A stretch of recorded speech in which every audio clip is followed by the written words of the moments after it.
Welcome, everyone, to another episode of the Head of the Cloud Show. Tonight, we're going to have a really fun discussion talking about why TLDR, or too long didn't read, is the enemy of your long-term success. But before we do, I have to introduce a few concepts. Otherwise, my team will absolutely kill me, and we don't like that. So, to keep everybody happy, to let you know that we currently have a 50% off sale of our award-winning Cloud Architect Career Development Program. That program will literally change your life. We will teach you how to become the ultimate cloud architect in that program. We will teach you how to get hired. We will teach you how to do your resume, your interview, and you'll get hired in that program, not after the program. So I wanted to let everybody know about that. That sale expires on the 14th of the month, so take advantage of the 50% discount while you can. It's never coming back. I can tell you that right now. Now, some other things that I want to let you know about is on Thursday, we have our fun and semi-famous this point, how to get your first cloud architect job webinar on Thursday. I look forward to seeing so many of you there. We'll talk about how to become an architect with or without experience, the things that you need to learn, the things that hiring managers desire to see from you. And of course, we'll answer your questions for at least an hour and a half after the presentation to help you build the best cloud architect career. Now, tonight we're joined by my Chief Operating Officer, Christopher Johnson, who's sitting in the green chair. And we're also joined by Alonzo Coleman, my Chief Marketing Officer. Together, the team on this call has actually well over 60 years experience. Chris likes to be conservative. Alonzo has 32 years professional experience. I actually have about 30, which is 62 right over there, and Chris has about 15. So we're pretty close to 75 years experience on this call. I'm a spring chicken with the 15 years of experience. Yes, Chris is the young man with the 15 years of professional experience, but that doesn't mean he's not awesome in every single way. So tonight we're going to have the Head of the Cloud show. I'll let Chris, you introduce yourself, and then Alonzo will go there, and then we're going to start having fun. All right, so I need you guys to be thinking of a hashtag that we can use in the chat box. Let me know what hashtag we can use tonight. But yeah, so yeah, like Mike said, we're here to have fun. We're here to let our hair down. But tonight we're going to talk about something that I'm really excited to talk about. Definitely looking forward to that one. But before we get into that topic, there's a couple of other things that I want to make sure that we're aware of. We have our free interview guide, how to win the interview, how to win your next interview. Make sure you get your copy of that free interview guide. That link will be in the description in the chat box. Don't have a banner for it, but we also have a how to get your first cloud architect job guide, not just the webinar, but we also have a guide, a document for you that you can get as well. I don't have a pretty banner for it up here, but I'm sure Tyrone can help me out by putting that link there in the chat box as well. I just want to make sure everybody's aware of all of these resources that we have for you. Not only do we do the streams and do the webinars and things like that, but we also have these documents to help you out, these ebooks. And Tyrone, I think it's unhighlighted, but it should be there in like the top 10 on that document. I just don't think it's highlighted, but yeah, so I wanted to let everybody know about that. Sorry if I'm a little low energy. I've been sick. I've been traveling. I've been helping create new content for new programs with some of our colleagues out at the University of Tennessee at Martin. And I got sick while I was traveling, and then I get home, and my wife gives me medicine with pseudoephedrine in it, and I'm just like all over the place last night and can't sleep, so I just worked all night. And so not only am I sick, I'm tired, I'm sick, I'm just ready to go to bed, but I'm excited about this topic, so that's why I'm here.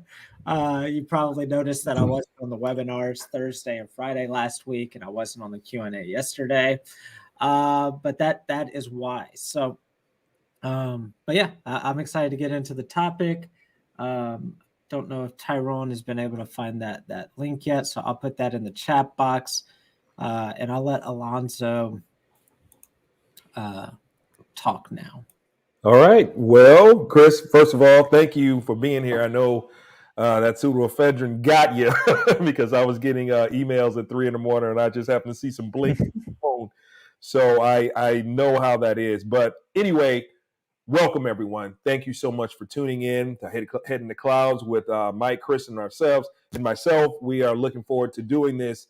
Too long, didn't read. There's so much that we can cover about it, so much that we can add on, things that I know that I've been guilty of, and I'll share that later on down the line. But make sure that you like and subscribe. We don't want you to miss any of the content that we crank out, and we do quite a bit of it. So ensuring that you leverage our content so that you can be the best cloud architect, cloud professional that you can be.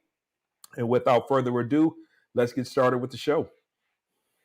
All right, everyone. So one of my passion topics is why TLDR.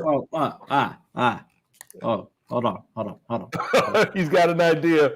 No, He's we gotta have a hashtag. What's our hashtag for the TLDR? No TLDR. Okay, all right. See, I'm not here, guys. I'm not here. I no TLDR for me. Yeah, but we can use that as a hashtag. I think it'll go out. It'll work real well. Works for me. Use case. All right, let's see. All right, sorry, I'm just hashtag TLDR. There we go. All right, so now we can proceed. So this concept of too long didn't read is the ultimate in laziness and the ultimate career destroyer. When I was younger, I was really fortunate. I had my parents had a friend that was really highly successful, and he was just super successful.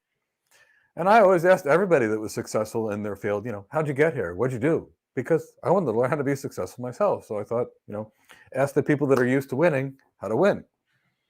And I was expecting some kind of really, interesting thing. How do you be successful? And this person said to me, I read a lot. And he said, Michael, readers are leaders. He said the most successful people read more than everyone else. He said that the most successful people learn every day. And the best way to access good quality information is reading. And he said, Michael, it's also the cheapest. He said, you can go to the library and you can get a book that's going to be written by an expert in their field, and you can learn from an expert. And he said, written material is often done with more authority, it's more correct, and it's factually researched. So, being a young kid and not sure what to do, I started reading a lot because, I thought it would help me. And it did. When I was a paramedic, which was my first job, paying my way through school, my first job after being a waiter, which I was not so good at. I was really horrible about it because I couldn't remember who was in what table, gave the people the wrong food, spilled drinks on people. Chris and Alonzo know me, so they're laughing because they know that's the kind of thing that I would do. I was an absolute disaster of a waiter, get it hired as a paramedic, and I loved it. But I always felt like I didn't know enough. So they were teaching us, the cardiovascular system in paramedic school, and I went, let me buy the books for the medical school, and I'd read them too, which I did. They would talk about, pharmacology, and I went and bought a pharmacist textbook and read that because I really wanted to understand how these things work. Pretty soon, brand new as a new paramedic, people were calling me Proby, and they were asking me if I'd train other medics because the Proby knew more than the people that had been there in their role for years because I read every single day. And that was early in my career. When I went to nursing school, I did the same thing. You go to class and they teach you about 30% of what you need to know. And they mention all these terms that you've never heard of, like cardiomegaly. So I wrote everything down that I didn't know, and I went and researched it. Now, in those days, we had a little bit of Yahoo, but Yahoo didn't really yield the good stuff. So I went to the library, and I started searching, whether it be Dewey Decimal Systems or microfiche. Anyway, it was pretty terrible in those days what we had to do to research. And I would read, and I would read and read.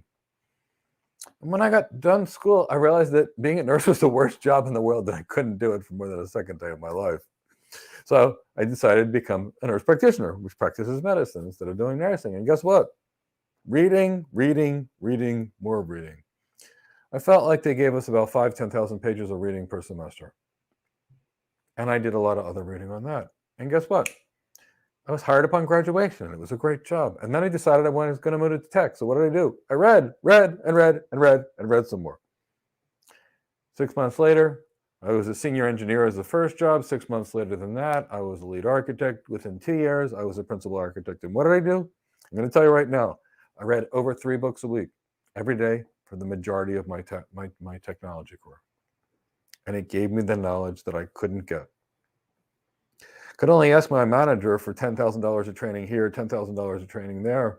And in the end, it was a few $100,000, but I'm going to tell you, I read almost 1,000 books on sociology, leadership, sales, communication, business, marketing, accounting, just to be better at it after my MBAs. And I use that every day for my students. Now, why should you read and not be lazy about reading? I'm going to tell you. First, you're going to get a credible source.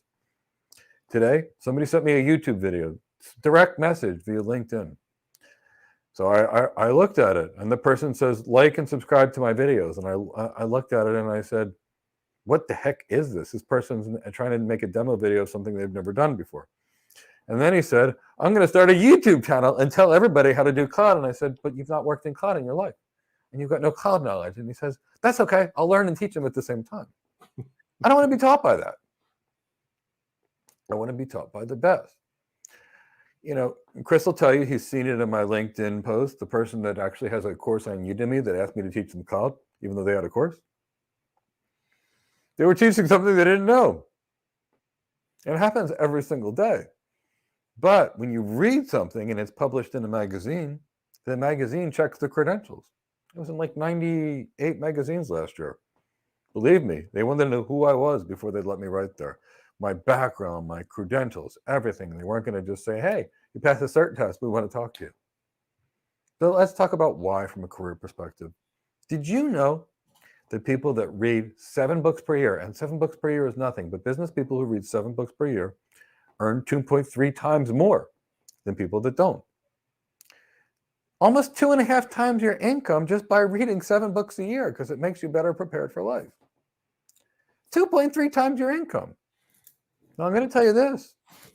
People go to Harvard and spend $200,000 in a bachelor's degree, and it doesn't 2.5 times their income in most cases, over if they went to a state school. It doesn't do that. People do a $200,000 MBA, and it doesn't 2.3 times their income, but reading does.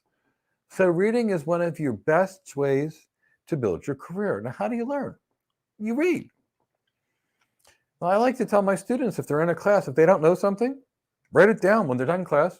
Go look it up and read about it. That's how you get better. You want to learn how to invest? Read. Do you want to learn technology? Read. People ask me how to learn BGP, and I say, well, read. Read Bassam Halabi's Internet Routing Architecture book. Read the Internet Engineering Task Force RFCs. Read the documents we put out, but read, and read some more. Yeah. Yeah, there's a lot to be said about reading. A lot. You know, it's funny because, you know, I don't want to carbon date myself, but like you said, Dewey Decimal System, when I had to get some information, I had to go to the library. We didn't have the accessibility that we do right now. And back then we were hungry for knowledge and that desire to want to, okay, what's the latest this, what's the latest that? But now it seems like the more with laptops, iPads, and everything else, we have more accessibility, easier, faster than we've ever had in our lives. But no one wants to read the content, which I find ironic. That's like, what blows my mind. It's like you can really, if you knew how to navigate and look for those resources, you can learn everything you could have ever wanted in formatted as a degree, and still have the same competency for free. If you had the discipline and execution, you can do anything. You can build, go, learn cultures, languages, everything under the sun, but nobody wants to do it anymore because you have to read more than 30 seconds. And now, alternatively, everyone is more fixated on a quick TikTok, and they think that they're TikTok experts because someone gave them a 30-second rundown on BGP, and next thing you know, they want to start networking global services and whatnot. So it's amazing how that convenience has just converted us into, as a society, as lazy individuals. See, I think I've got a unique, from the three of us, I have a unique perspective because I came of age in education while this ease of information and ease of access, like the libraries were switching from the pull out card catalog to the digital card catalog while I was in school. So I was seeing this as it was happening. And I'm like, at that time, I'm like, oh my God, this is going to be great. Like, it's going to be so easy to have all this information at my fingertips. Like, I can find anything that I want. But now it's I don't know if it's too much. Like, if that's like it's just become like, I don't know if people have allowed themselves to view it as it's just too much. It's like information overload. It's too much available. But that's not a good excuse. But what I've noticed, and I noticed it this year, and I guess it's just that this is a trend that started to happen. Are you familiar with these applications or these services that provide the summaries of the books? Like, it's like, I actually tried one because I was like, okay, this is interesting. I like the concept. Sounds okay. It sounds like it would be a good concept. Like, there's a lot of information in these 300-page books, but I don't have enough time. Let me see what it. And I read one summary, and I was just like, "What is this?"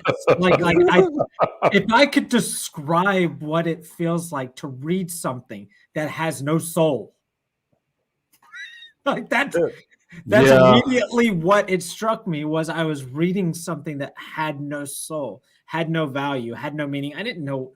The summary made no sense to me. I didn't know what the book was about. Like okay, you summarized it, but what? Yeah. And then I started to think about it. It's like, what did I miss?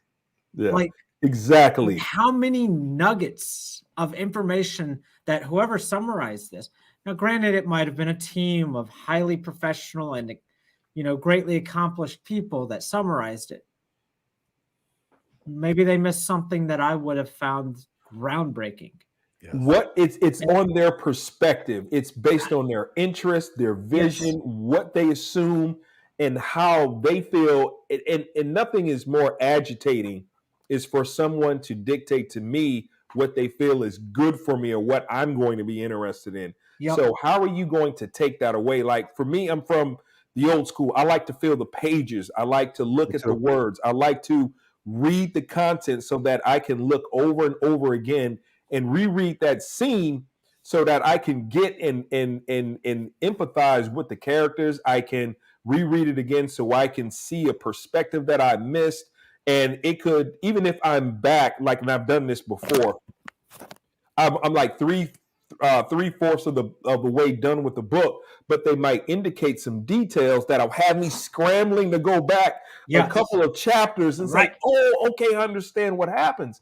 So it's those nuances, those details, the passion, the emotion, the soul, like you said, because I'm like, and please forgive me, but it's like everything seems to be sugar coated excrement, if you know what I mean, on what they showcase, and then the expectation of excellence has been dumbed down so much that the standards of which when I grew up was average are mind-blowing to people right now. But I'm like, okay, all it takes is to read, get your knowledge right there in this place.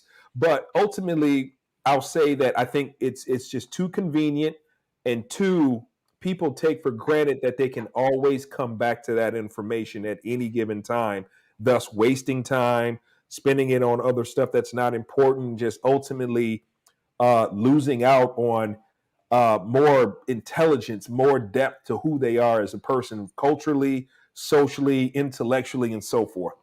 And Brian put something in the chat box. He said, it sounds like I'm describing Cliff Notes. No, Cliff Notes compared to what I just described is amazing. Amazing, Yeah. amazing. Cliff Notes actually had a purpose to it. Yes. Yeah. Yes. Cliff But- Notes were good, and they were detailed too. Right. Without they had sharing like a lot of the surprises in the story. It's like we'll give you a synopsis, but we're not going to spoil it for you. Nowadays, it's just. But you hit on something that I found, and I just recognized this the other day when I was reading. I'm reading a book right now, and in the book, the author starts to talk about something, and so for those of you that watched our favorite books episode, you'll know that I like to read stories and fiction, but so I've started reading some nonfiction and some business books and things like that. So I'm trying to improve here, guys. But so I'm reading a book right now, and the author referenced something and said we will dive deeper into this in part 3, chapter whatever. And I'm like, ooh, mental note. All right, need to be able to tie this back. So not just in fiction where you're tying back to something 15 chapters earlier, in anything, the ability to be able to connect the pieces together. But if it's too long and you don't read it and you read the summaries, I mean, don't get me wrong. There's a place for executive summaries. There's a place for summaries. Yeah. But it shouldn't be it. Shouldn't replace the story. Yeah. It shouldn't be the goal. And it seems like that's becoming more and more prevalent. Yeah. You see it at the end of people's social media posts. It's like even a social media post is too long and you didn't read it, you got to put a TLDR at the bottom of your social media post. What? Like the social media is the reason that is too long. Like now the social media post itself is too long.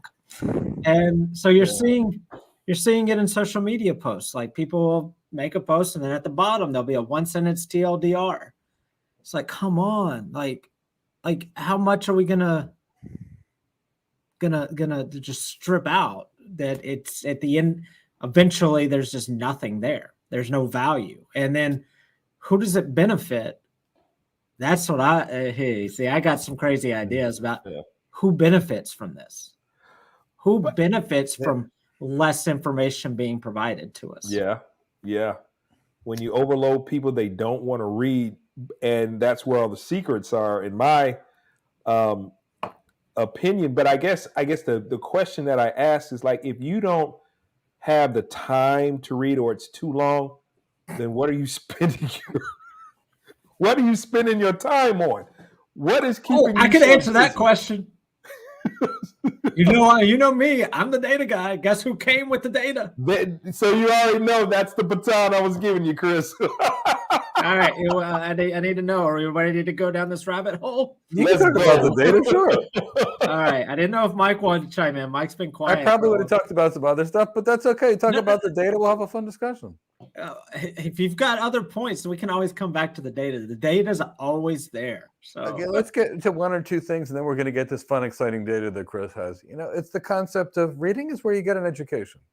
I have one friend didn't like spending time in the university, so he left. He teaches yoga.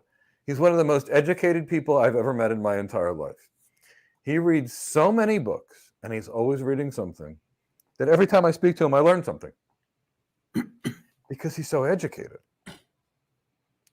And whether he's reading about philosophy or kinesiology or marketing, he's still getting better every day. And I have another friend in Pennsylvania the same way.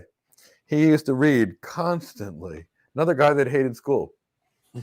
We're friends now for 25 plus years, and he's always teaching me new things. And I ask him, what are you doing? And it's like, I read every day. He's like, I always made a point. He said, people watched TV. I would read. He said they wasted their time. I wanted to gain something from my time. And that was just kind of, but it really hit me. But, reading helped me change careers.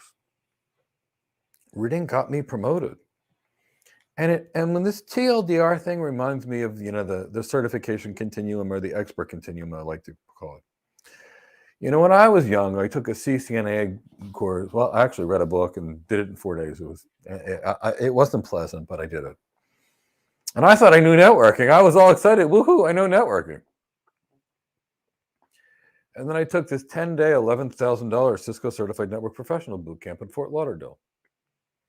Passed that and went, this networking thing's pretty damn big. Even though we just went over 10,000 pages and did this networking thing is pretty big. Then I took the CCIE. Read 75,000 pages to pass this exam. By the time I was done that exam, I went, I only know about 2% of networking. What's the other 98%? And how many lifetimes will it take to learn all of that? When you become an expert, you realize how much you don't know. The more educated you become, the more you realize you don't know. I had this physics teacher. She was amazing. She had this sign on the wall that said, education is an ever-decreasing number of lives. And what that meant, because I asked her, what does this mean? And she says, the more you know, the more you realize you've been lied to by people over summarizing things because they know you can't understand or actually learn the truth. Everything needs to be thought about. For example, I would love an electric car because I think it's the coolest thing ever. I really would, if it met my requirements. Now, is it more green? Well, I asked a physicist, and you know what the physicist said to me? They said, well, the second law of thermodynamics states that energy cannot be created nor destroyed. Therefore, it takes just as much energy to heat and power an electric car versus a gas car. Then the physicist said to me, do you know about signal attenuation on the wire? I said, tell me about signal attenuation on the wire. He said, by the time the power goes from the power company to your car to charge your car, they lose about 50% of it. So then he said, my electric car is about 50% less efficient than a Tldr diesel car. And I said, great, right? I said, so it's less green? And he said, well, Mike, it's worse than that. And I said, could you explain the worse than that to me? He said, the chemicals necessary to support the batteries are super toxic to the environment. So now it takes 1.5 times the energy, and you got this big, nasty, toxic battery. He said, so while you want one because it makes you feel good, you might be doing further damage. And I went, okay, see, I'm not a physicist. Wow. I don't know physics. The physicist looked at me and said, Mike, if you studied physics, so what am I reading about now? Physics. I realized I need to learn more about certain things. Wow. Now that's the key. The key is, the more you know, the more you can think things through. When I see somebody that's sick, going to school for 7 years to practice internal medicine, I pretty much know what needs to be done and which part of the body are there. When someone says, Mike, how did you get this? As if I could just tell them in 2 minutes how I knew how to diagnose an entire disease. It's like, took a long time. Lots of reading, lots of learning. So don't be lazy about learning. Learning is how you change your life. Like I said, people who read 7 books per year earn 2.3 times more than the average person who doesn't in the same careers. Read. Read. It's the cheapest, best way to get there. Now, people have a lot of excuses why they can't read. I'm a CEO and I read constantly, and believe me, I get a lot more messages and phone calls than any 10 people combined. Well, let's get to Chris. Chris said he had some data. I want to hear this data. I'm excited. I want to see it. Well, so before we get to the data, I put a poll in the I put a poll over here in the chat box to ask everybody, how much time does the average adult spend on social media a day? So I want everybody to share your thoughts on that. And while we're waiting on results, I've only got 12 votes so far. There's 59 people in here, so make sure you complete that poll for us. I just want to see what everybody's feedback is. Let's get a quorum. So while we're waiting on, let's get a quorum. I like that. So we got a board meeting here. All right. So while we're waiting on those results to come in, I just want to address some of the comments that have come in. So let's see here.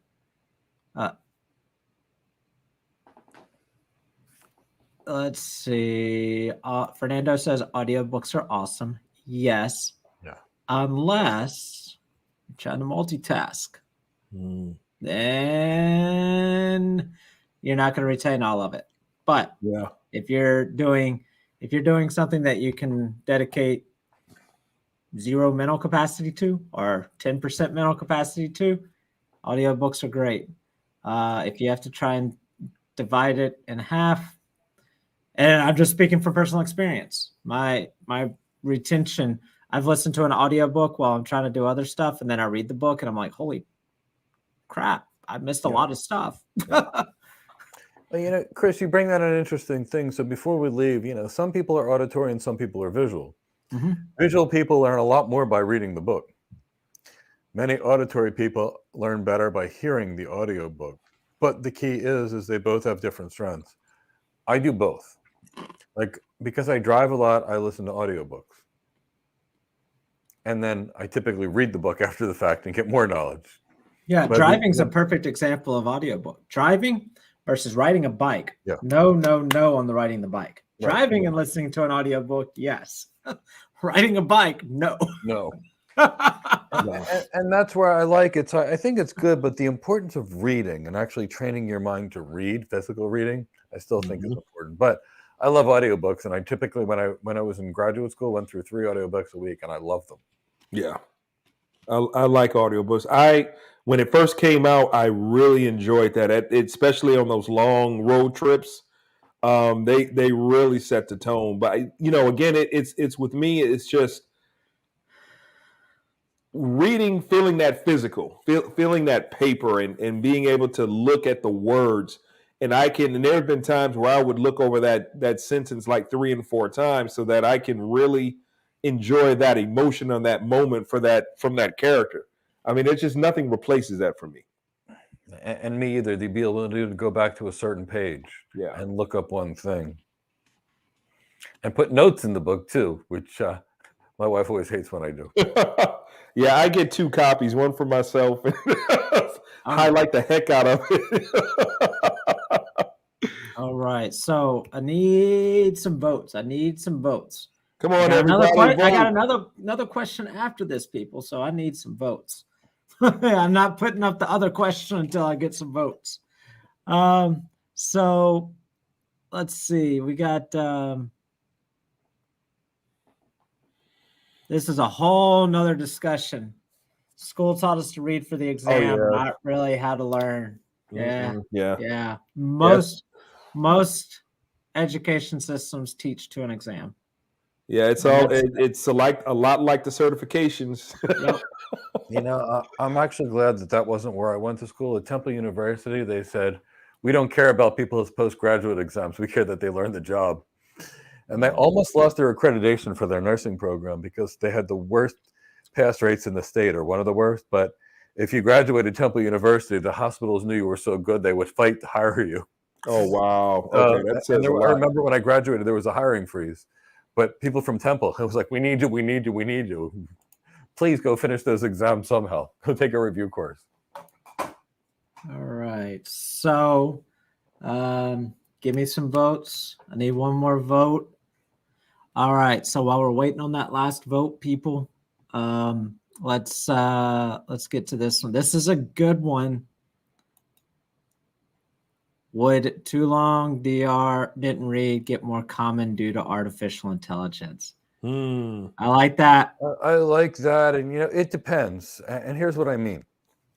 If you're me and artificial intelligence is going to get you good content, I'm going to read all of it. But for people that are going to use artificial intelligence and get lazy and do less things and do less free thinking on their own, I believe truly in my heart it will make it get more common. And I agree. I think it stems right back to it. The more convenience, the more you take away people's desire or people's opportunity to stay in motion, to seek out the truth through sheer desire of understanding what the knowledge is or the pursuit of knowledge and it's outweighed more by the pursuit of convenience. That's when it's getting dangerous. There are so many people who, because I wouldn't even call it hard, it just requires a little mobility of the body, and it's a Herculean task for them to go forth and do a little research and and compare notes and have a discussion about it. Oh, that's too long. I'm not interested in it. I'll read it later, and later never comes, and no one's edified the wiser or the better for it. It's true. All right. So I reached a quorum on that first question. So now I've put a second question in there. This one is about TV. So make sure you answer that question, and not just TV, but streaming, video, TV, whatever you want to call it. For this purposes, YouTube is actually considered social media. So someone asked that question in the chat box. That's just how it's classified. All right. So I actually as I was telling Alonzo earlier, sometimes I'm not fully paying attention to y'all because I'm doing other things over here, like putting polls together. So I'm not sure what you were talking about this artificial intelligence thing. But I got an idea about this that I think is probably going to be critical moving forward. And you may have said it. If you did, let me know. Artificial intelligence is probably going to do the same thing that social media did. It's going to exacerbate too much. I don't want to read it. Don't want to read it. Just want the short answer. Don't want to have to do anything. So it's going to make it smaller and smaller and smaller. And people are going to read. The average person is going to do less and less and less and put less effort and energy into things. So I think we're actually going to go backwards to where the ability to read and write is now going to be just like it used to be. The upper level, the people at the top are going to be the ones. Not saying people are going to be illiterate, but in a way, your ability to read and retain information and create valuable information yourself will put you in a position of value, just as before reading and writing and the ability to read and write became widespread, it puts you in a different class in society to be able to read and write. I got a feeling that we're going to go backwards in a way. Now, again, not saying that people won't be able to read and write, but the ability to read and write effectively. Yes. Oh my gosh. That's going to be a game. Like, just again, if it's too long to even read a social media post, that people have to put a TLDR on the social media post. What does it mean for you if you can read a 300-page book that tells you how to effectively convince somebody to do something? Yeah. We're already seeing it now, I think. Oh, yeah. We're already seeing, I mean, seeing the beginnings of it. statistically speaking, you've got the money difference, which we talked about, but we're already seeing it now. The people that have the best soft skills have the highest earning. Yep. The people that have the best communication skills have the best relationships, marriages, and jobs. The people that have the best leadership skills earn the most. The people that have the best business skills earn the most. And what we're seeing is schools are just giving good grades for anything. And even with people getting A's, the number of people in Chicago that were, I think it was doing math at grade level was 0%, despite the people getting near A's and everything. So we can't go soft. We have to stay strong. And by getting strong, we have to get better, sharpen our tools, the axe, the tip of the spear every single day. And how do you do that? Reading. And what you see is they're the skills of the most successful. And as more people spend more time on Instagram or TikTok or where they're not learning, they're just wasting their time, the less things they achieve. And then they wonder why there's a difference between people that are earning a lot, that are all doing things one way, versus a series of people that can't listen, can't follow directions, and don't even know where to get good information. Facebook is not the source of news or quality information. Can't source that on an essay. Now, there are professional journals that are peer-reviewed by experts in the field. That's where you source your information. Yeah. Not somebody's personal opinion. Not somebody's YouTube video that's never had the job in their life and they're giving advice. not associate architects that basically were junior level training roles that are now convincing other people how to do the job they've never even fully done themselves. Yeah. And that's where we've reached. Yeah. We've reached a place where anybody can create content, but the special content that's going to be housed by a publisher, that's going to be for people that are qualified. So reading's your chance to separate the good quality information from the garbage. All right, so I've only got 23 votes on the second question. I need some people to vote on this one. All right, so let's go to our first question that I put up here, which was, how much time does the average adult spend on social media today? Or social media a day? The winner from our YouTube chat was 4 to 6 hours at 53% of the votes. 2 to 4 hours, 30%. 1 to 2 hours, 10%. 0 to 1, 6%. So I'm glad to know that we have some informed audience. So the average adult spends 5 hours a day on social media. 5 hours. 5 hours a day. That's 35 hours a week. 5 hours. Full-time job. That's a job. I mean, that is a job. Wow. And I'm going to venture that 34 and a half of those 35 hours that people are spending on social media is not intellectually beneficial. No. No, I'm sure most of it's not. So when and I'm not saying I'm not on social media. I'm on social media, but I'm probably on there probably about an hour a day, maybe over the course of the whole day. But that honestly, that blew my mind. I really didn't believe. I really didn't know that it was that bad. Did either of you? When you think about it's And the key here, adult. It's the average adult. yeah. And I'm talking so if we break this down by categories, 16 to 24-year-olds is 5 hours and 49 minutes. You go to 35 to 44, it's still 4 hours and 49 minutes, only 1 hour less. I can't even fathom it, but Yeah. I believe it for this reason. When I go to Palm Beach Gardens on the weekends and I go to Whole Foods,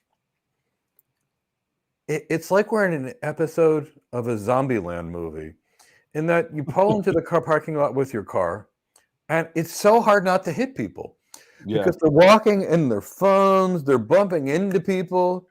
And I'm thinking, when you're young, you teach your children how to look both ways before you cross the street. My cat looks both ways before she crosses the street. My cat looks for obstacles, but no, these people are walking around like this. And when I see it, and I think how hard it is not to hit somebody, and I wonder how crime is as low as it is, because everybody's a target. They're there. They're not present. They don't know what's going on. How they don't get hit by cars, I don't know. It's because the criminals are distracted too. That's true. Actually, while we're at it, I do know of a specific hospital that was robbed during the Super Bowl. And here's what happened. They broke into a pharmacy. The pharmacist decided that, not the pharmacist, the thief who was in the pharmacy started watching the Super Bowl. And then they tried to leave it the next quarter. But unfortunately, they got caught by security while they were watching the Super Bowl with stolen drugs in their back. Neither here, but yeah. Wow. So back to the data here. So 5 hours a day. I mean, if we want to talk about why something is too long, didn't read. That's it. If you only spend 4 hours, that's another hour that you could use reading. And Chief Chief of NAIDS. I'm not sure if I'm pronouncing that right. The ability to focus. Yes, we had a Yeah. great conversation 2 weeks ago about focus. Yeah, we did. In case you're starting to notice a trend in our things, we see problems, and we're like, okay, let's raise the red flag. Yeah. Let's get the double hurricane flag out here in Florida. You know, we got problems.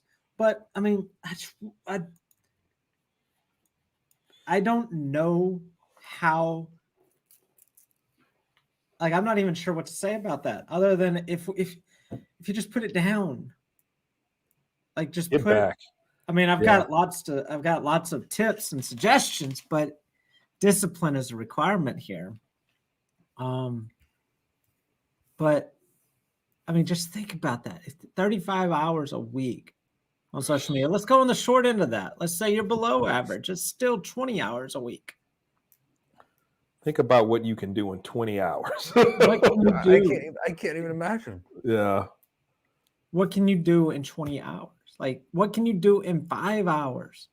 I know what I can do in 5 hours. I know what I did this morning from 3 o'clock to 9 o'clock. I got oh my God, my productivity this morning.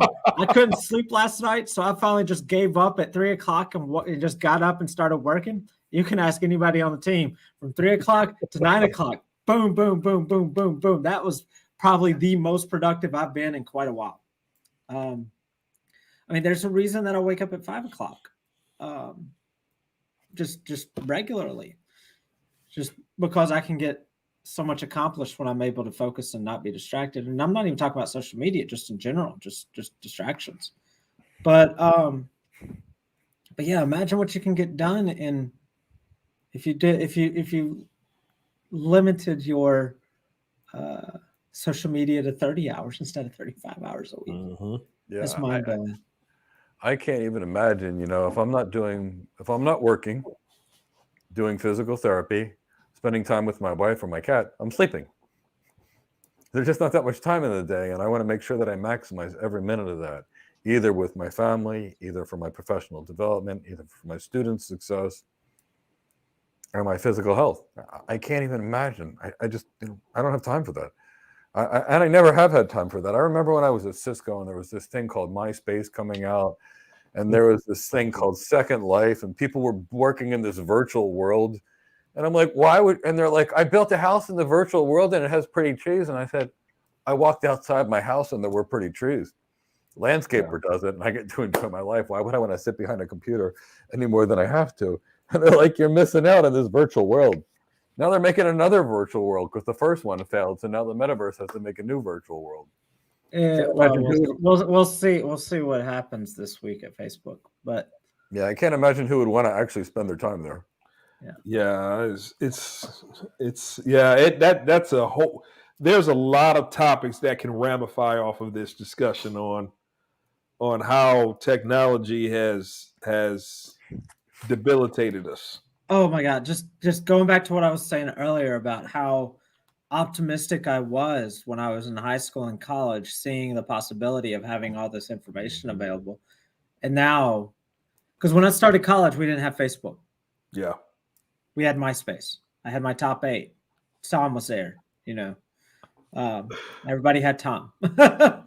But yeah, we didn't have Facebook, and we didn't have Twitter, and we didn't have Instagram, and we didn't have like we actually had pictures that we had to get developed, and like there actually had to be work put into this, and there was work put into everything. And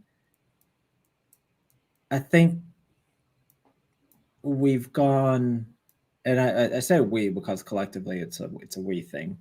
I think we've gone to the dark side very much so. Of the ease.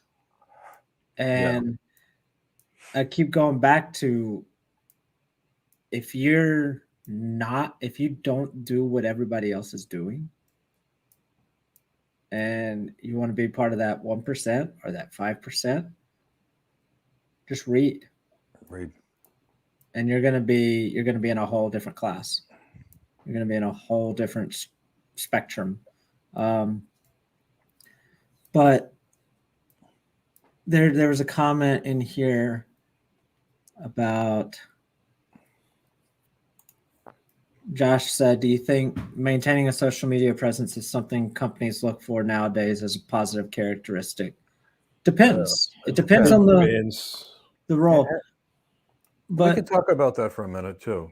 Yeah, so I want to talk about this. So I do want to make it clear that we're not saying don't like run away from it. It's going to give you the plague. Like, we're not. There is a purpose to social media.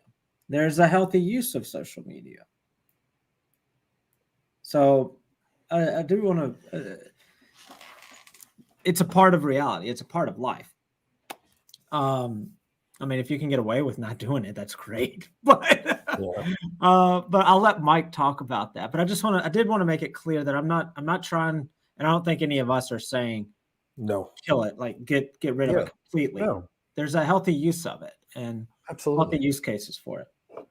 But Josh, let's look at your social media, because I've seen it destroy careers and build careers. For any of the people out there that are now saying I'm going to have low productivity Monday, that are tweeting about why they don't work on Monday, or were quiet quitting over TikTok, saying bad things about their manager, forget it. Their careers are over. Once they get fired, their new manager is going to look at their social media, and if it's not deleted, they're not going to hire them either. Now, Josh, if you publish to social media, I read this book, learned a lot about psychology. I read this book and learned a lot about digital transformation. I read this book and learned a lot about this. So that's good for you. Now, Josh, when I worked for Cisco, John Chambers said something that changed my life. He said, make the news, don't report the news. For example, we can see a training company out there, they deliver horrible results, and we retrain their students all the time, but they told their people to blog about how to set up a web server on their social media. Guess what? Do not blog or make a social media post that I learned how to set up a web server today. It's going to show that you know how to, I don't know what it's going to show. Now, if you wanted to use tech to build your brand, and you talked about how artificial intelligence will change the landscape of employees and change the landscape of business and actually make something newsworthy, that builds your social media presence. So go out there. Yeah. If you're at a library, have a picture photo taken of you at the library. If you're at a conference, an AWS conference, get a photo taken of you with the library. That's going to build your brand, and that's going to be great. If you're drinking martinis, do not post that to social media. If you're in California and everybody stops at a marijuana dispensary, I'm not here to say what's right or wrong, but don't take pictures of that and post it on social media. It doesn't make you look serious. If you like tattoos, fine, but don't post Instagram photos or Facebook photos of you getting tattoos. Keep it to yourself. Be yourself. Be yourself. I'm not saying don't be yourself. I'm saying just keep some things private. Yeah. You don't have to social proof it all the time. No. Just leave something to the imagination. Now, Josh, while we're at it, if you have something that says I don't like liberals or I don't like conservatives, I can't hire you either, and here's the reason. And it'll destroy your career. A good team is diverse of people of all backgrounds, educations, experiences, ethnicities all over the world. Why? Because they think differently. And when it takes people to think differently together, you get amazing things. Otherwise, all the same people, all the same solution.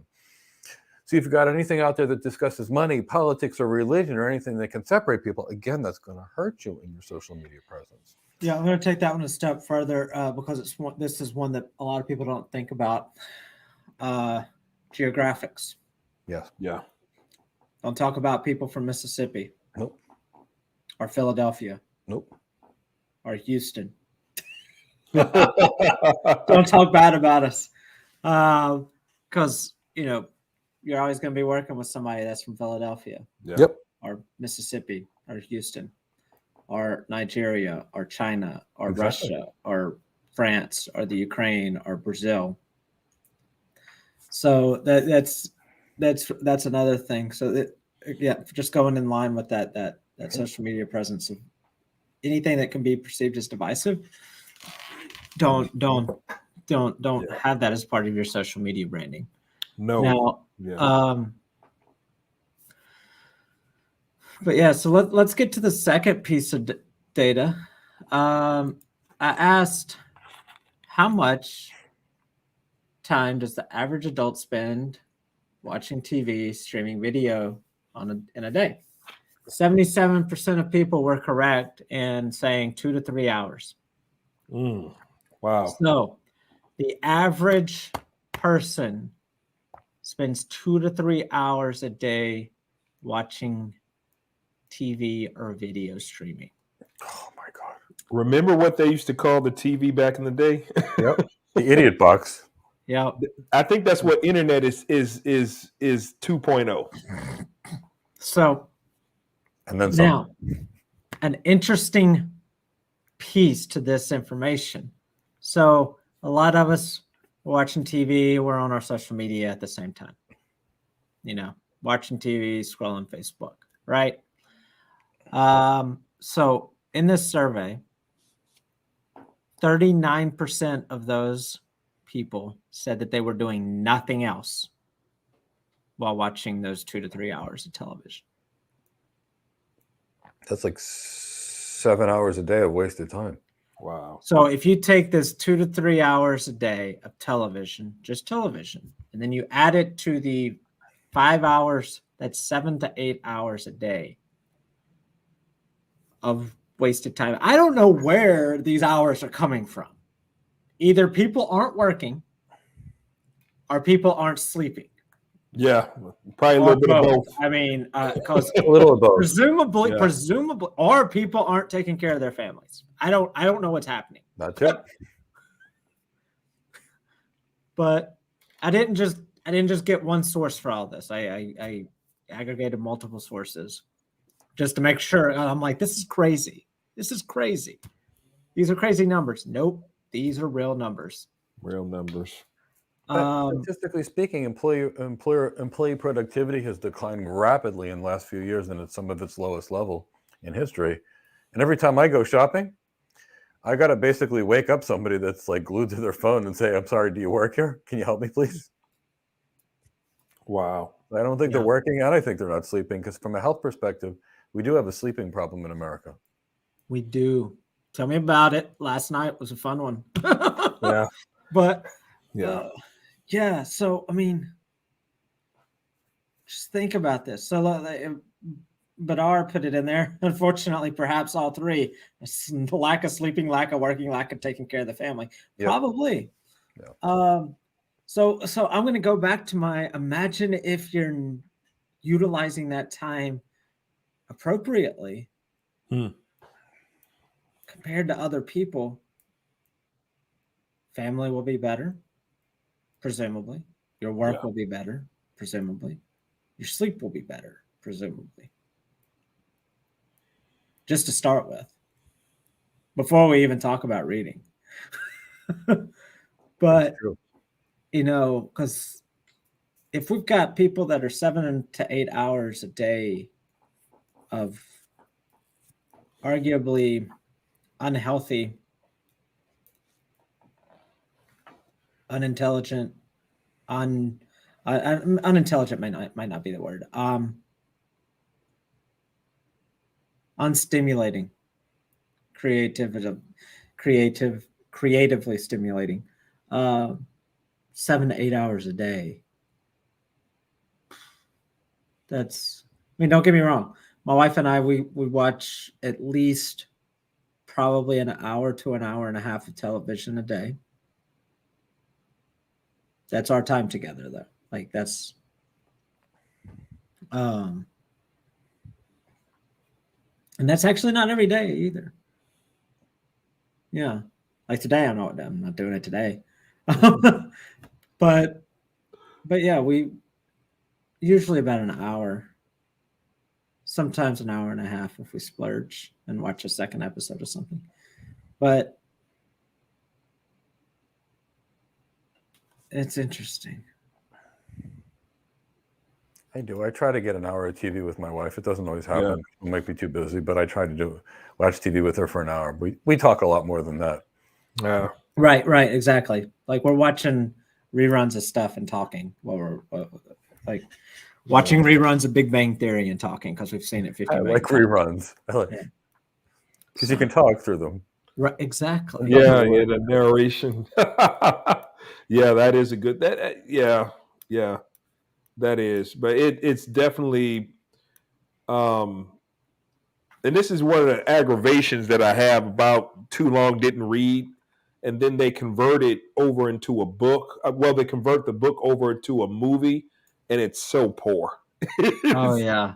It is like the worst because they think that they can get all of that nuance and express all these things from the book, and it translates so well. I can name so many movies that didn't translate well, but the books were awesome. And I guess they want to feel like, okay, well, let's make it easy for everyone to read. But I think, like you said, it just does everyone a disservice by not taking to the time to explore. You owe it to yourself. You're find out for yourself why this has been a classic, why this story has stood the test of time, and not watch a watered down version of it that suits the public because they made it in a version that's more digestible for the era. It's just like some books, some information is timeless, and it does take time, or it takes more effort to read it, but that's where the joy is. That's where people miss out on it. I got a question for you guys. What's something that you wouldn't know if you didn't read? Like just one thing. I'll start off. So I was reading a international business book.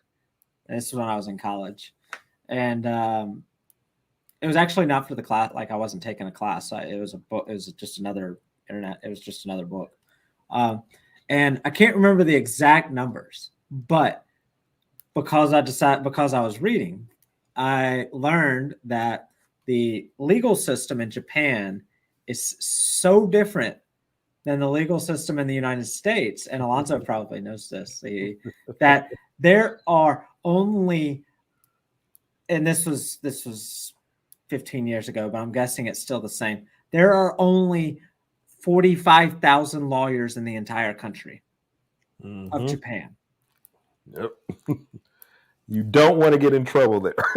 but it's not as frivolous. Like there's only, if you think about that, how many lawyers are there in the United States? Way too many. Yeah. Definitely more than 45,000. And that ties in, and this is something that I didn't know until I read, is because here we talk about education, arithmetic, and things of that at a very early age. But in Japan, they focus more on societal and social norms to a certain age, to I think up to age 4. And then they start focusing on education, on arithmetic, and things of that nature. They build those fundamentals first, which is why crime and everything else is comparatively, from continent to continent, the crime is very low. So is balancing a checkbook a societal norm? Like, is that something that they probably know before they're 4? Probably.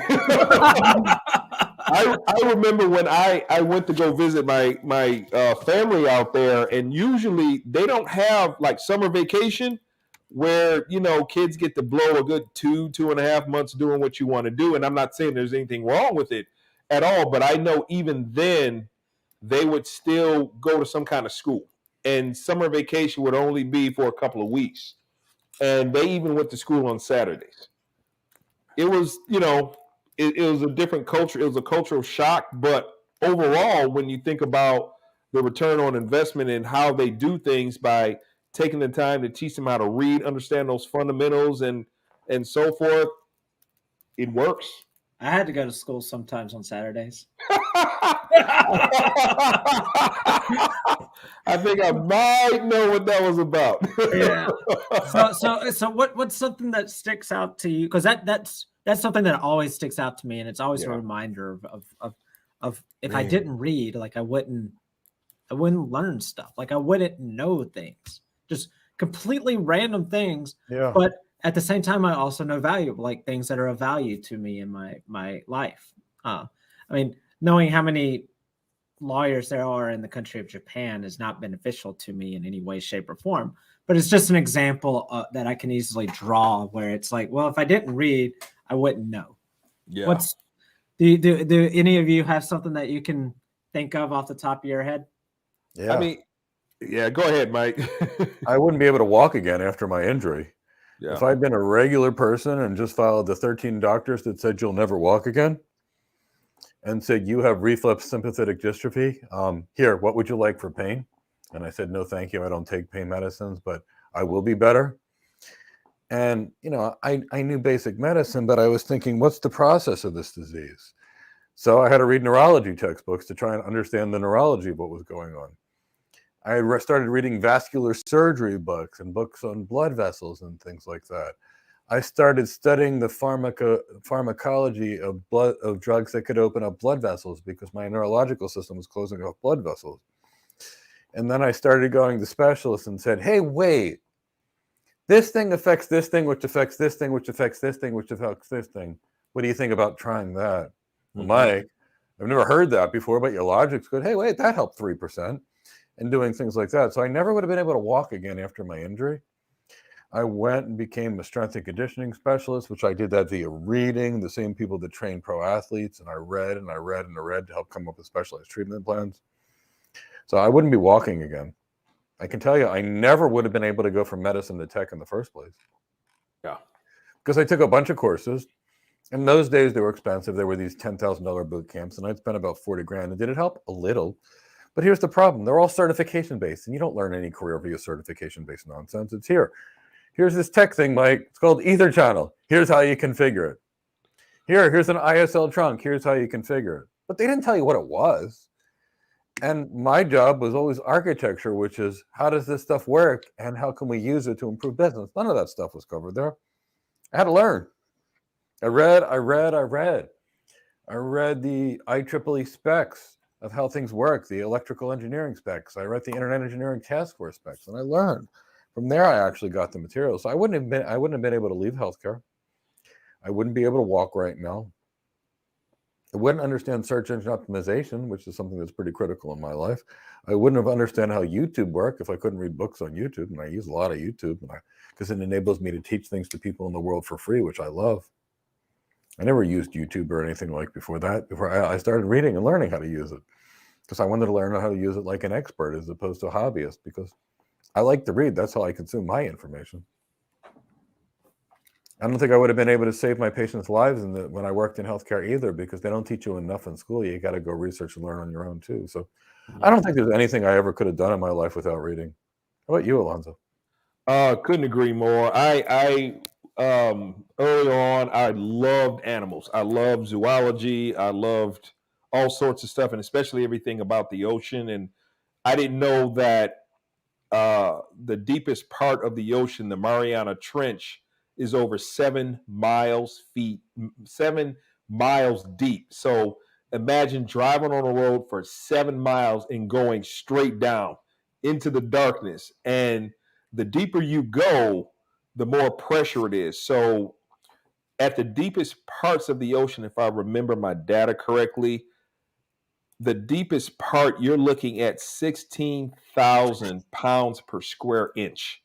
So you think about, and they said that even at the deepest part, you couldn't even detonate a nuclear weapon because it's so heavy, the explosion couldn't happen because it is so compact down there. And that's one of the reasons why I think recently, this was 10 something years ago, where they had that very large tsunami and a lot of the deep sea creatures there, it upended and brought a lot of the life to the surface. And because of the sheer pressure and the uneven pressure of them being up versus internally, it blew them to pieces because of the pressure that they're usually surviving in. So I thought that was amazing that we know more about space than we do about our own oceans, which is amazing.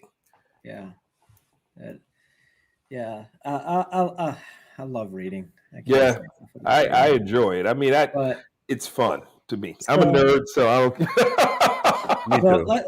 I want to get to some of the things in the chat box over here because we've had a good active chat today. Yeah, so let's see. Do-do-do.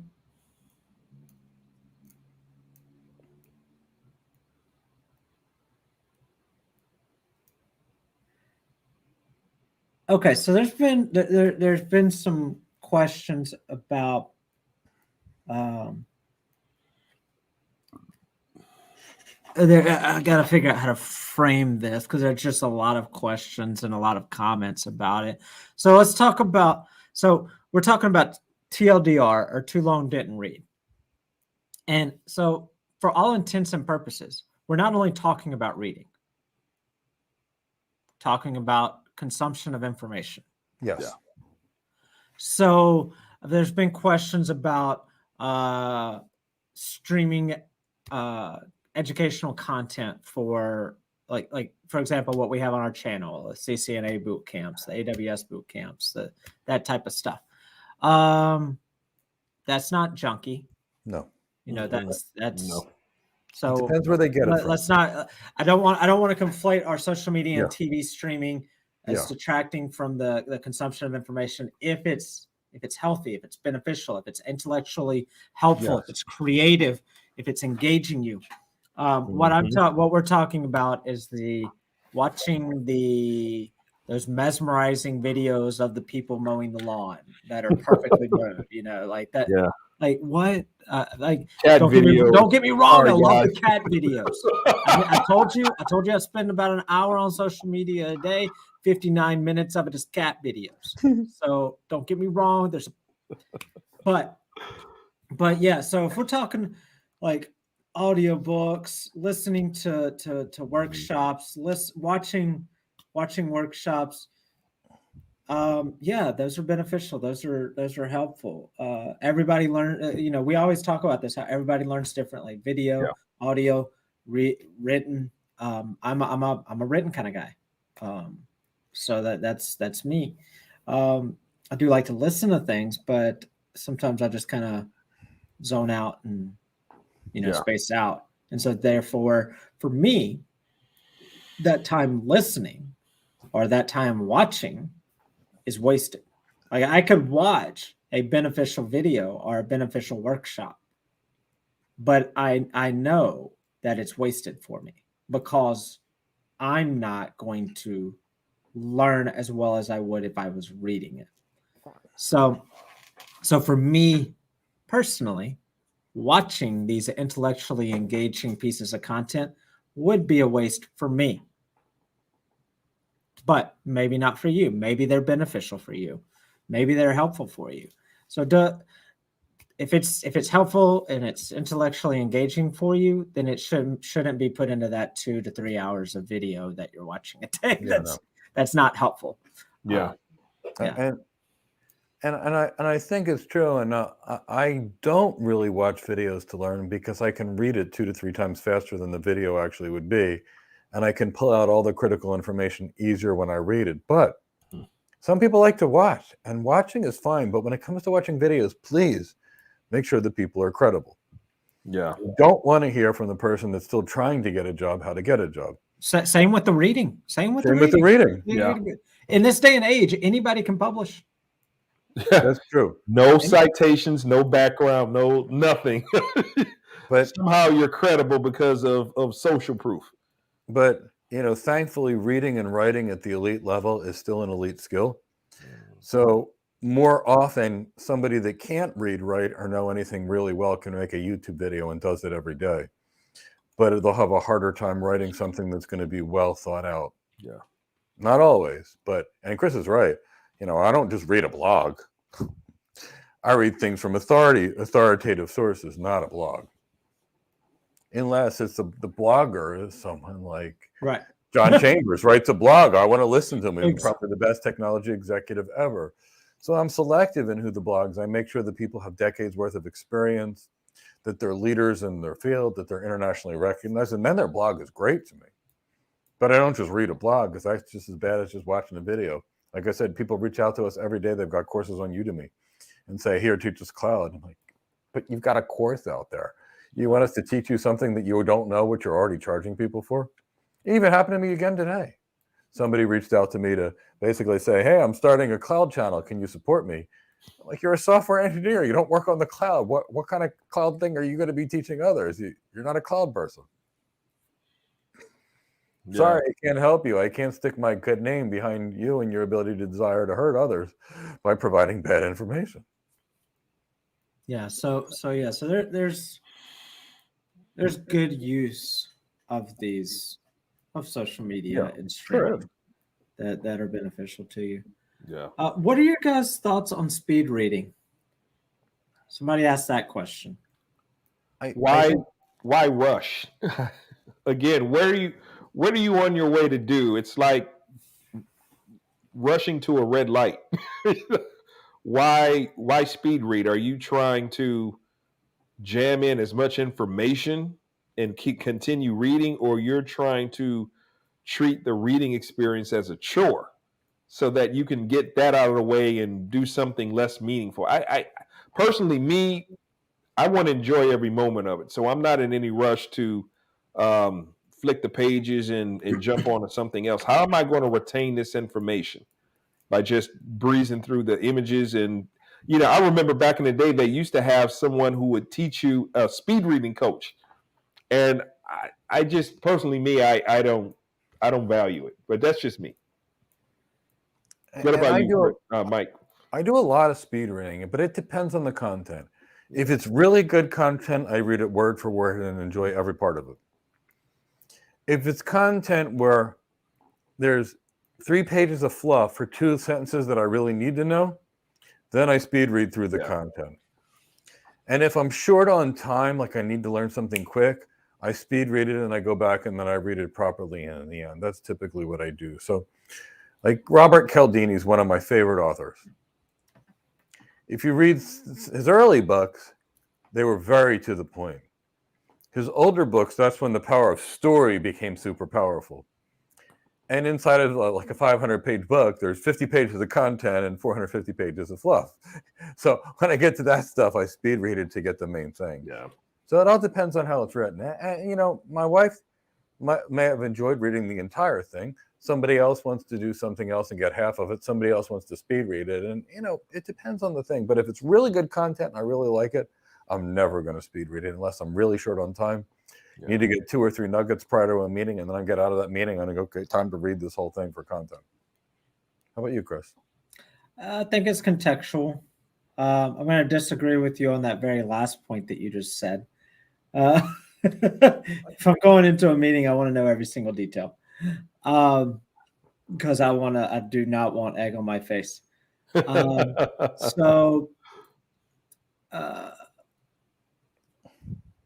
There's an opportunity for an entire show here about specificity. But for speed reading, again, this is my personal opinion. It's contextual, situational. Yeah. In almost all situations, I'm not in favor of it.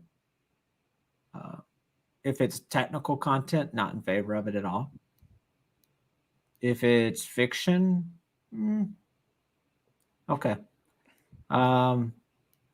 If it's like Mike said, if it's a book that is long and on exposition and short on the information that you actually want, okay, yeah, maybe. But at the same time, you might miss some nuggets. You might miss some really good pieces of information. I can't speed read, so I can't speak to that. But I'm answering this from the perspective of most likely, if you're speed reading, you're going to miss stuff.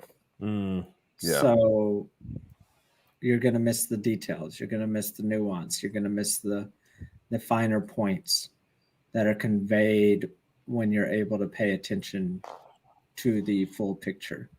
Like, I'll use the example earlier.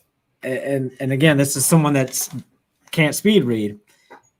My assumption is if I'm speed reading, I don't realize that the guy said we're going to touch base on this later in part 3, chapter 15.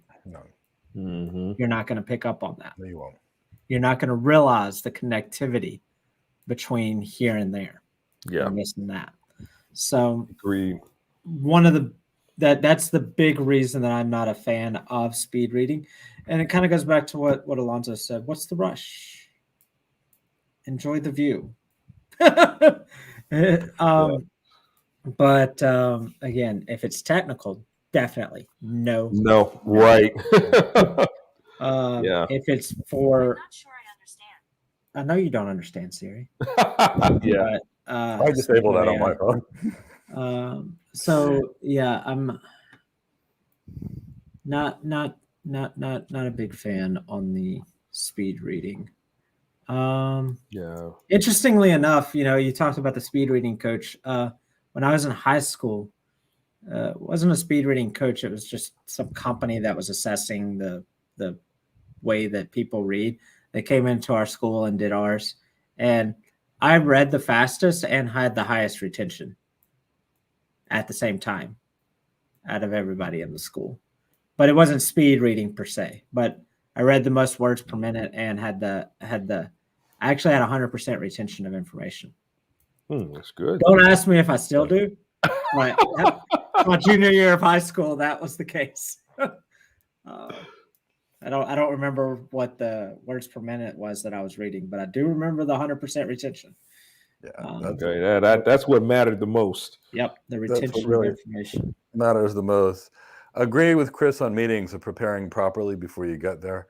I don't think Chris has ever had to live this lifestyle where he's going from, say, New York to San Jose, California, and you land in Las Vegas, and then you've got a call that says, first, Michael, I know you have a meeting in San Jose, but I need you to go to Petaluma.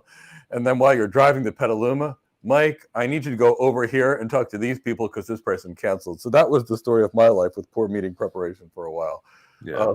Popping in at 5 and 6 meetings a day that were somebody else's meetings that I was catching. If it comes to a real meeting, I'd be smart like Chris and properly prepare for it. All right. Eugene's got a good point over there.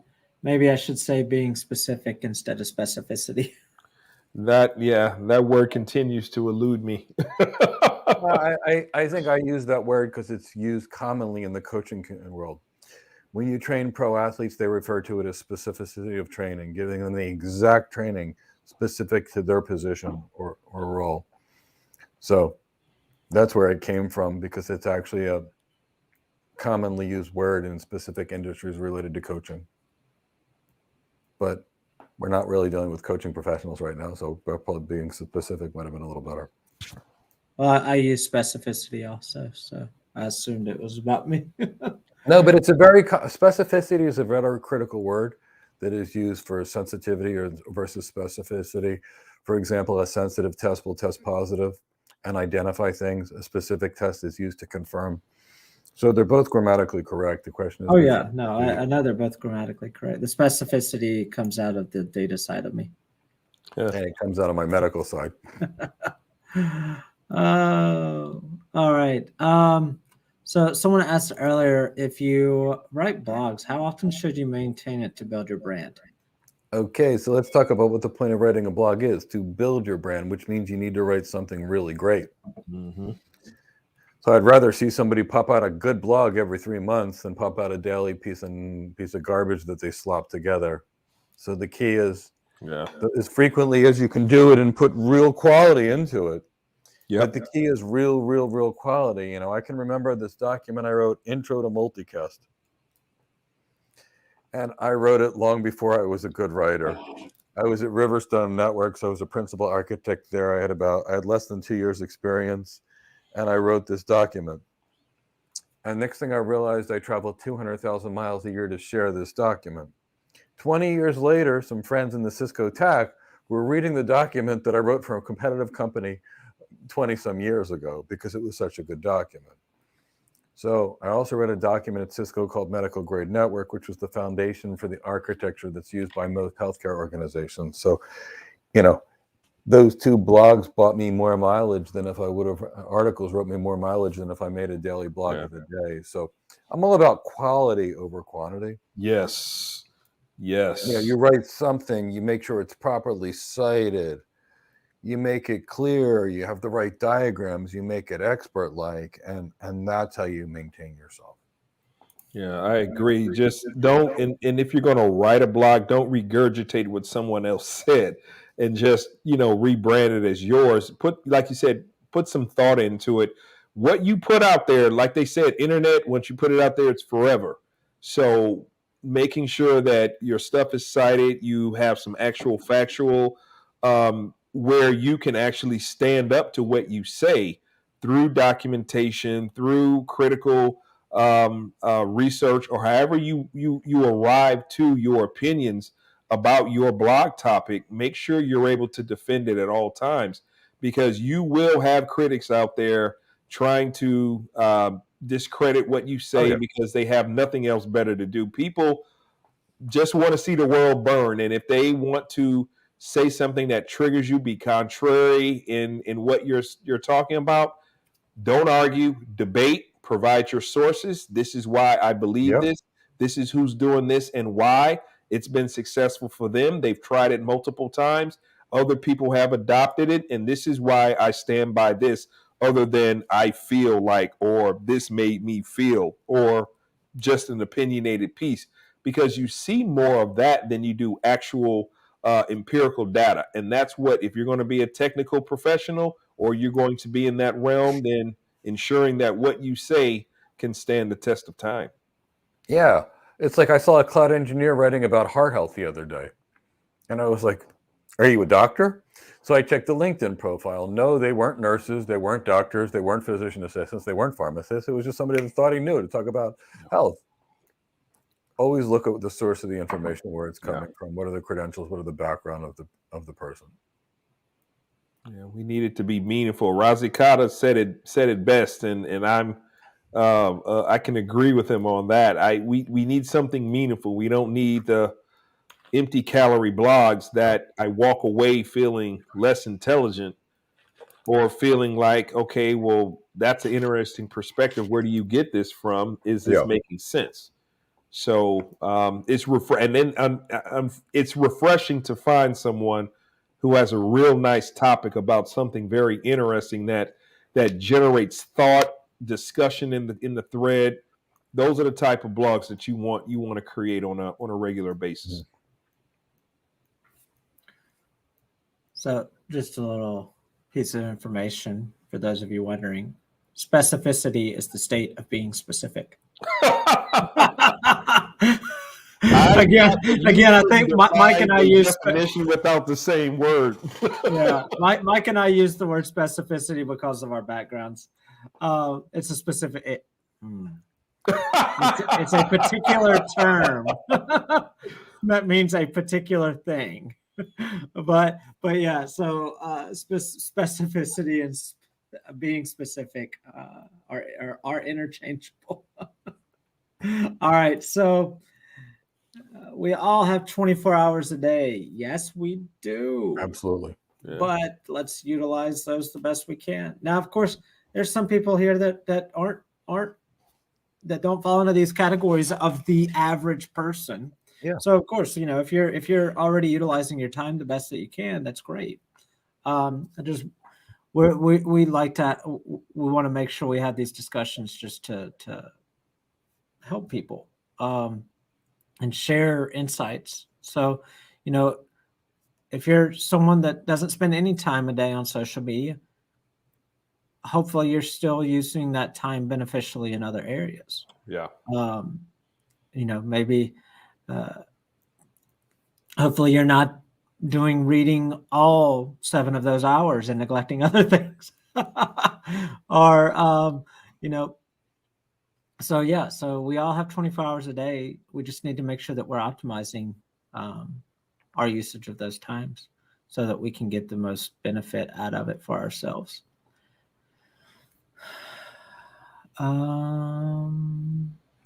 Let's see. Oh, when I watch news, it changes my perspective. It does. I don't watch the news. I don't watch it. It's opinions, puff pieces, spins, narratives. No news. I Yeah. do watch a little bit of the financial news in the morning to see what's going on with earnings reports, with CPI, for example, but I don't listen to any of the commentary because I See, want the facts and the figures. I do that the opposite. I do that at the end of the day, unless it's a report day.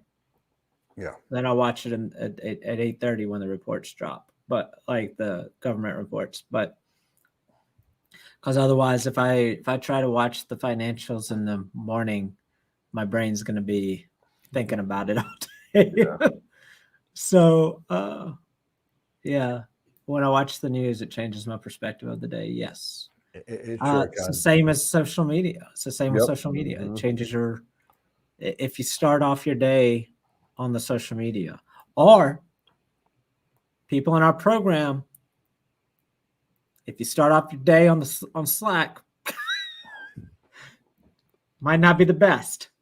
Maybe hit the Slack after a few hours. Don't start off right on Slack. I don't start off right on Slack. Yeah.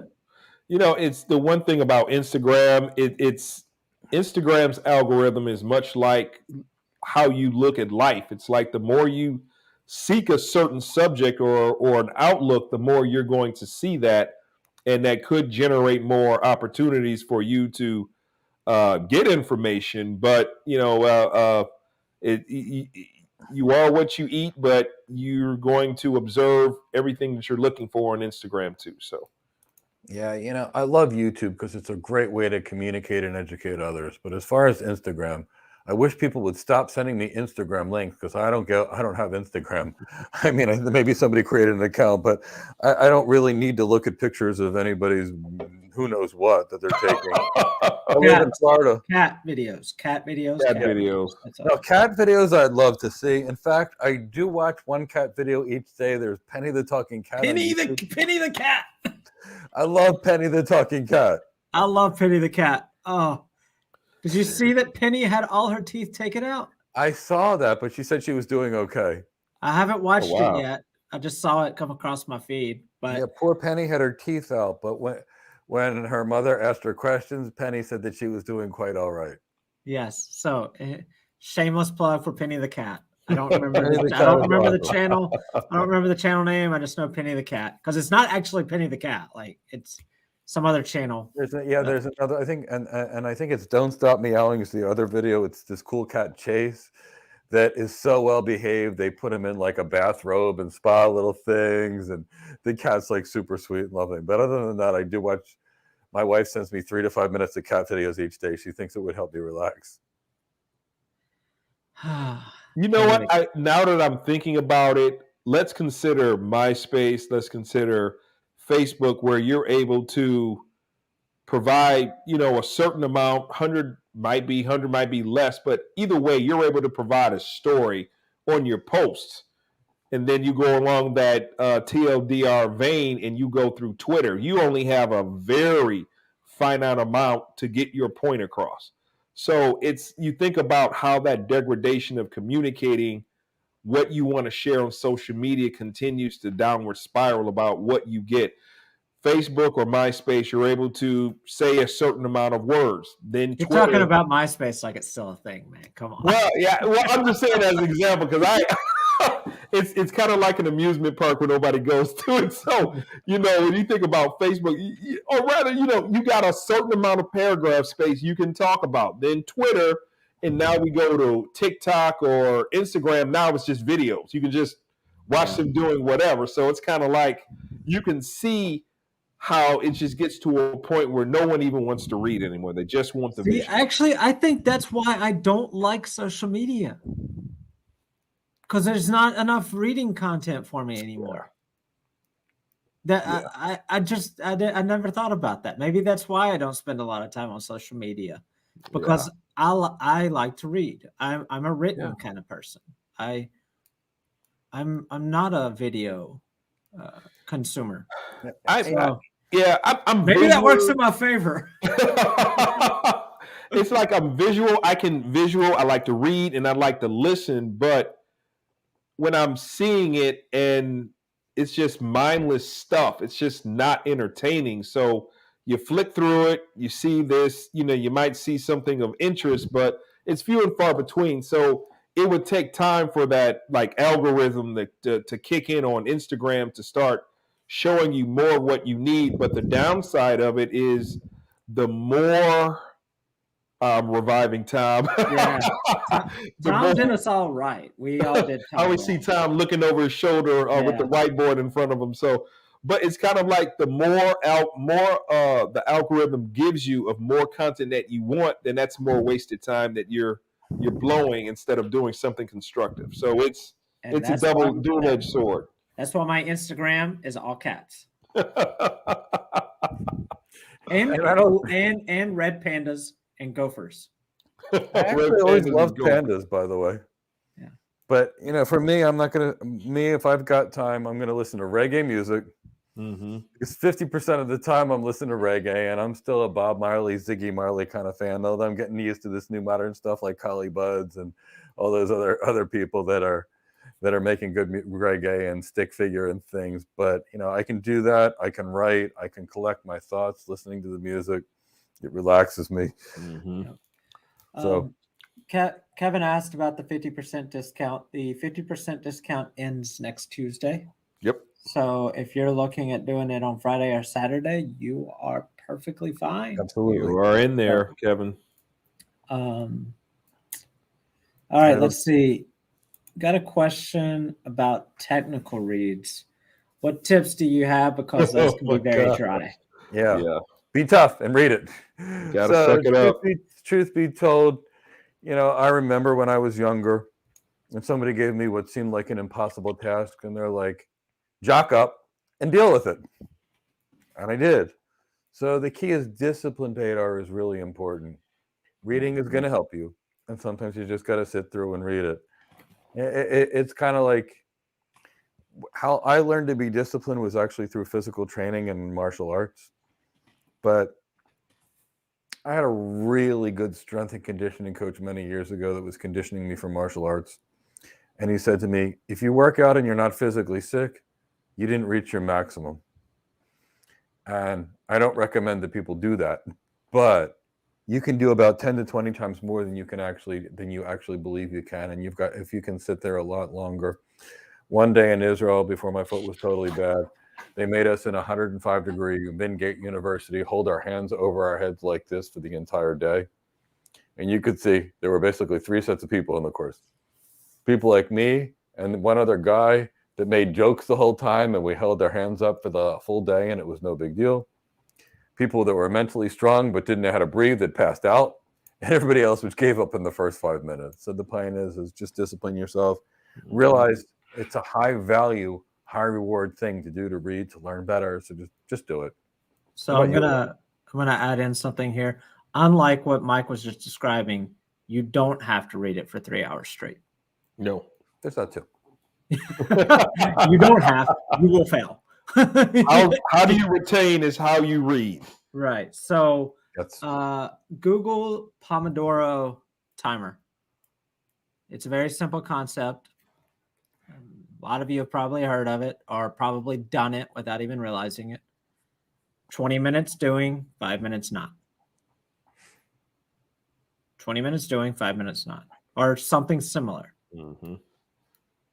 Or whatever. Maybe it's not 20 minutes. Maybe it's 15 minutes. Maybe it's 30 minutes. Maybe it's an hour. Retention of information. Build on top of what you've. Don't try to do it all in one sitting.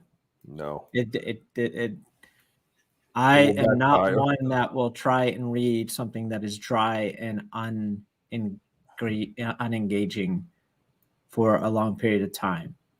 It's going to be just like that audiobook for me. My mind will just kind of go over here. Oh, there's a cat. Yeah. And so, but if, this just comes from my experience. If I know, okay, I'm only going to read this for 20 minutes. Okay, I got 20 minutes. Let me get as much as I can in this 20 minutes. Okay, yeah, all right, yeah. I got this. This is cool. Nice information. Done. 20 minutes is up. And now I can go do something else. And a lot of technical reading could be a good way to put you to sleep. Yeah. And I can recommend from experience, read 2 pages, do 10 to 20 push-ups. Do that until you're done your reading. You'll also get in really great shape that way, because trust me, if you lock yourself in a room long enough, it gives you breaks and it makes you fit. We don't want to know how many thousands of push-ups and things that I've done in reading. Alonzo, any tips on tech content, dry content? Well, for me, I agree. I got to take breaks, but because the one thing I realize I'll do is that once I get bored, I'll read an entire paragraph and subliminally, I will look up and I'll realize, well, what did I just read? So I will just blank out. So what I do is that I'll read it in bursts. And the recommendation that Chris said, I'll read. I'll get through certain content based off of what my interests are or what my concepts, what my skill set is weak in, and then I'll highlight it so that if I'm not very clear on it, I can go back and emphasize that again. Or if that document, cut and paste, put it on a Word document and look at some of these key pieces that you really need to work on. Repetition is key. Just keep doing it over and over again till it sinks in. So those are some of the things that I use to help me retain that information. So let me see something. All right, so got a question here. I think this will be a good one to kind of wrap up our discussion here. Where did it go? Style Plus says, just dropped in. Can someone give me the TLDR? Too long, didn't read. No. So the TLDR of our conversation is, if you don't take the time to read, you're not going to be successful, or you're not going to be as successful as you could be. That's the TLDR. But I think that this is a good opportunity for us to wrap up our conversation. So obviously we're talking about the trend of TLDR, or too long didn't read, and its broader impacts are connotations. I can't think of the right word. I'm sick. I'm tired. I've been up all night. Where you're getting what you get from me. But so it's not just about reading. It's about consumption of information, willingness to discipline yourself, myself, ourself, to being able to do what we need to do to be successful. Wrapping it up, we've got 24 hours in a day. There's the average adult is spending 7 to 8 hours on social media and television or streaming a day. Again, some of you may not be, probably aren't if you're part of our community. But even if you're spending 2 hours a day, let's see the opportunity of trimming that down by 25%. That's another 4 hours a week roughly that you could get back if you trim your 2 hours a day down to an hour and a half. And you opened up 30 minutes to be able to benefit yourself and grow yourself. The concept of the TLDR is scary. Terrifying to me. The wider implications. That's the word I was looking for. I was like, impact, connotations. I'm getting there. Yeah. The wider implications of TLDR and that trend of if people are less willing to read. Like Alonzo had a perfect example earlier. None of us. Tell me the last time you read the instructions for the flight safety card on your airplane. Yeah. It's not even a pamphlet. It's a pictogram with a few words. Yeah. Too long, didn't read, Too don't long, care. didn't read, didn't even pay attention to the flight attendant. Yeah. And then you've got Captain Sully, who heroically lands the airplane in the middle of the Hudson. Do you know what you're gonna do? No, because you didn't read the daggum pamphlet and you didn't pay attention to the flight attendant. They're inflating the doggone things inside when you're supposed to do it on the outside. Right. So, I mean, that's just Alonzo brought that example up. None of us read that. Like, and I don't read it. I zone out after they show me how to click in the seatbelt, and but yeah, the wider implications of of us not being willing to read or watch or listen because something was too long. We're creating content with professors at the University of Tennessee Martin, and we're talking about how long the content needs to be, and they're telling me what they're realizing people zone out at, and I'm like, wow, that's even shorter than what I realize people are zoning out at. What's the attention span? Do you have that data right quick? I don't have that. I don't have any specific data for that, but they're telling me that their experience, and this is people with over 40 years of experience in teaching. They're saying I can't make a video over 10 minutes or it's not gonna have any value. Wow. Because the person will zone out. And I'm like, I was thinking 15. I was thinking 15 was too short, but yeah. So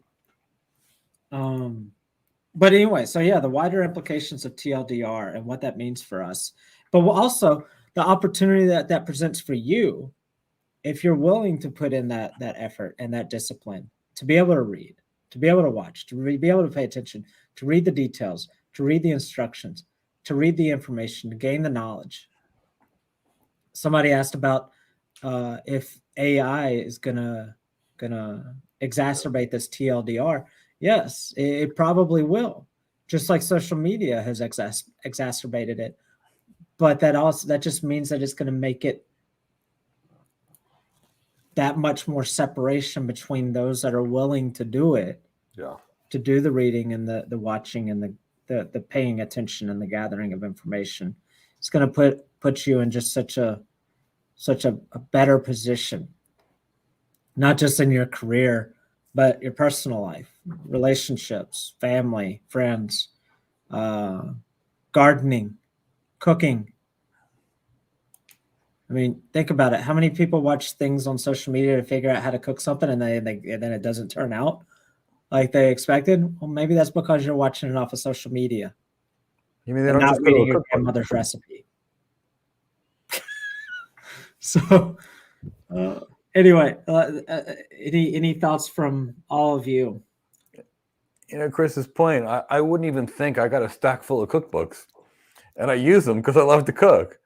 And yes, my father-in-law owned a restaurant, and he taught me many things. Yes, my mother-in-law, basically, like the Greek people say, we invented food and how to cook it, taught me how to cook. But I still have a thing full of cookbooks, and I read them every day. So the key is you can't be lazy on reading. No. Reading is your best option to learn information at a price that's relatively reasonable. There's a reason I read 1,000 professional development books in my career. It changed the trajectory of my career. Now, everybody else was focused on MySpace or some kind of weird Second Life or taking pictures of their body and posting them on for the world to see. I was reading. What really concerns me is as more people get distracted and they start taking pictures of themselves or their body parts and post it on the internet, they're not reading. And what you're going to see is people, I mean, we already gave you the statistics, just among business people that read earn 2.3 times more than those who don't. We're going to see a further separation between the richest and poorest Americans, where the people that read are all going to be super high income earners. And the rest of the world is focused on, reading summaries of summaries and taking pictures and posting sentences because of this. I mean, I see people post things and I can't even understand it. It's like I need a decoder ring from the slang to actually translate it into English. And it saddens me because I want everybody to have an elite career where they earn lots of money and can afford anything they want to create generational wealth. And you can't get there without pristine communication. And knowing how to read is a critical part of communication skills. The better you read, the more you learn how to write. You pick up nuances. So please read. Please, I'm begging you. Make yourself better. Get information from quality sources and learn to read. Alonzo. Well, I think that we touched on a lot of cool content, a lot of cool perspectives about Too Long Didn't Read, and especially I guess we need to start getting back to that discipline, that mental toughness of I'm going to go and read one more sentence, one more paragraph, because ultimately it's not the instant gratification, but the overall strengthening of my mental, physical skill set to be a better individual. So I want people, and I'm hoping people would kind of give their own personal self assessment with what they're doing with their day, how they can improve by reading certain content. And I'm not saying, jump in and start reading the Iliad tonight, but start focusing on one specific piece of content and start one paragraph. Take the time to do that. Then do two, then do a page, chapter, an entire book. Start getting back into that mode of reading and edifying yourself personally, and not investing in visuals or other information that is not helping you. If you look at it and you feel like, has this made me a better person? Am I closer to my goals as a cloud architect? Is this helping me to assess my gaps in my competency? Toss it out. Just look at what you're doing and try to emphasize. And I'm not preaching, because I know that I've made mistakes. I just recently made one today. It was too long, didn't read. I paid the price for it, but it was something that I knew that I had to do, and I fixed it. So I'm asking everyone, we're all human. Let's grow together. Let's learn together. Let's start eliminating that concept of too long, didn't read, and start emphasizing that my reading is going to get me where I need to be the person that I want to be, success in career and with family and with other facets that are important to you. All right. So I want to thank everybody for joining us tonight. Hopefully this wasn't too long. But and hopefully you stuck with us. But I just want to leave this with everybody. Just let's all think of ways, opportunities for us to grab back some time, grab back some focus, grab back, whether it's 15 minutes, 30 minutes, an hour, a day, to put towards bettering yourself, whether it's reading, watching educational content, communicating with people. Doesn't necessarily, we're not, hey, if you don't have enough time to do the reading because you need to do other things, work, take care of family, sleep, grab back some time to do those things too. Yeah. So I want to thank everybody for coming. So we've had a lot of quick questions come in just the last minute. And so when I say rapid fire, Mike, Okay. I mean rapid fire. We got the buzzer. All right. All right. Getting fast. I've been getting feedback from Amazon interviewers to go deeper into a topic. How do you go deep into a topic? You have to have real knowledge to go deep into the topic. RCE, I'll tell you, 95% of people will not be able to build a career like that, where they were going to be interviewing at Amazon without a real training program. But if you're going to do it on your own, it's probably going to be 40 to 50,000 pages of quality reading for you to be deep enough to have the skills for anybody big to hire you. All right.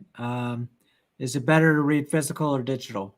Actually, so Where you read it, physical or digital, doesn't really make sense. But if you take notes, taking handwritten notes leads to much better retention than if you take digital notes, because when you write by hand, it activates a part of the brain called the reticular activating system, which is responsible for both how you respond in an emergency as well as committing long-term memories. So read it any way you want, but take paper and pencil notes or paper and pen notes to it. You'll retain it better. Any business books you like to read to grow your income? Okay, that last part doesn't matter. Any business books you like to read to grow? Yeah, Oh, there's we got thousands of business books that I read. Like I said, I read 1,000, but you're going to need, if you're running to grow your income. One. Just one. Emotional Intelligence by Daniel Goleman. There we go. Sorry, I said rapid fire, so we're not getting into long discussions here. You got to get this question about how long to get hired after our program, because there's no such thing as getting hired after our program. What is a good book on fundamentals for security architecture? I haven't seen any. But if I wanted to learn security architecture, I would call Cisco and see what they do. I would call Fortinet and see what they do. I would go to Checkpoint and see what they do. I would go to Palo Alto and see what they do. I would learn about Zero Trust. I would learn about the NIST framework, and I would go to the people like Palo Alto that are leaders in the field and ask how they do it, because you're not going to find a book that's going to teach any of this. No. All right, so I'll let you answer that last question, Mike, that you want to answer. Someone asked how long until our students get hired after the program. Students get hired in our program. We're not one of those companies that will take people's money and not care about them and say, you're done, goodbye, you're somebody else's problem. Now, it takes on average 6 to 12 months for students inside of our program to get hired, and we keep them in their program until they get hired. And they have upwards of a year of live class to do it, to get hired in our program. And even after that, they still can watch recordings of the live classes at no additional charge, and they still have access to our content. So all in all, I'd say 6 to 12 months for the average person to get hired while inside of our program. Graduation from our program is higher.